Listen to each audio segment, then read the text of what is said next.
3 নম্বর প্রশ্নে বলা হয়েছে চুজ দ্য কারেক্ট সেন্টেন্স, কোনটা সঠিক বাক্য। চুজ দ্য কারেক্ট সেন্টেন্স, কোনটা সঠিক বাক্য।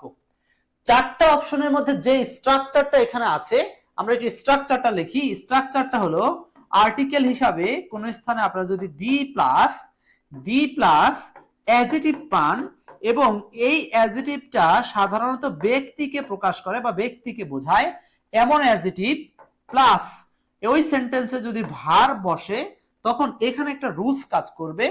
এই যে দা প্লাস অ্যাডজেক্টিভটা, এই দা প্লাস অ্যাডজেক্টিভটা হয়ে যাবে তখন নাউন, এবং নাউন হিসাবে এই নাউনটা হয়ে যাবে কমন নাউন।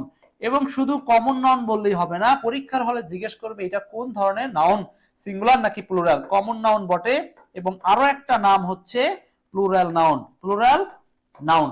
কিভাবে এই ঘটনাটা ঘটে আমরা একটু ক্লিয়ার করে জিনিসটাকে মনে রাখবেন। যেমন এই সেন্টেন্সে ছিল the reach, reach, reach, the reach. তো রিচ শব্দটার নরমালি বাংলা হচ্ছে ধনী। রিচ শব্দের নরমাল বাংলা হচ্ছে ধনী, কিন্তু যখনই আপনি বলবেন হচ্ছে দা রিচ, তখন এইটার বাংলাটা চেঞ্জ হয়ে হবে হলো ধনীরা বা ধনী ব্যক্তিরা।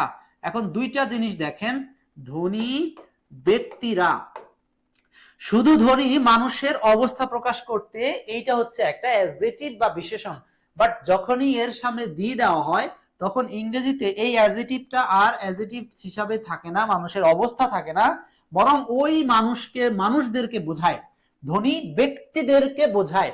সো আগে ছিল হচ্ছে রিচ মানে ধনী একটা অ্যাডজেক্টিভ বা বিশেষণ, আর এখন হয়ে গেল দা রিচ মানে ধনী ব্যক্তিরা বা ধনীরা।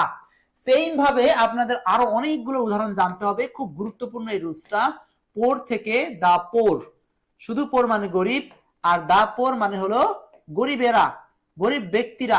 এরকম আপনারা আরো যতগুলো বুঝেন চাইলে এই পোস্টে কমেন্টে লিখে যেতে পারেন। দেখেন এরপরে কি রয়েছে, ব্রেভ। ব্রেভ মানে কি সাহসী। এটার সামনে যদি ব্রেভ নরমালি অ্যাডজেক্টিভ, কিন্তু এটার সামনে যদি আপনি অ্যাডজেক্টিভের সামনে যদি দা দেন, আই মিন দা ব্রেভ বলেন, এটার বাংলা হবে সাহসীরা, সাহসীরা। তখন এটা ব্যক্তিগত নাউন হয়ে যাবে, ব্যক্তিবাচক নাউন, এবং এটা কমন নাউন হয়ে যাবে। যেমন আমি আরো লিখতে পারি, যদি লেখেন অনেস্ট মানে সৎ, আর যদি আপনি বলেন হচ্ছে দা অনেস্ট, তখন বাংলা হবে সৎ ব্যক্তিরা, সৎ ব্যক্তিরা, এবং তখন এটা হয়ে যাবে প্লুরাল নাউন। তাহলে এই যে অ্যাডজেক্টিভ গুলো লিখলাম, ব্রেভ, পুওর, তারপর লিখছি অনেস্ট, তারপর লিখছি রিচ, হ্যাঁ, এরকম আরো প্রচুর অ্যাডজেক্টিভ আছে ব্যক্তিকে বোঝানোর জন্য।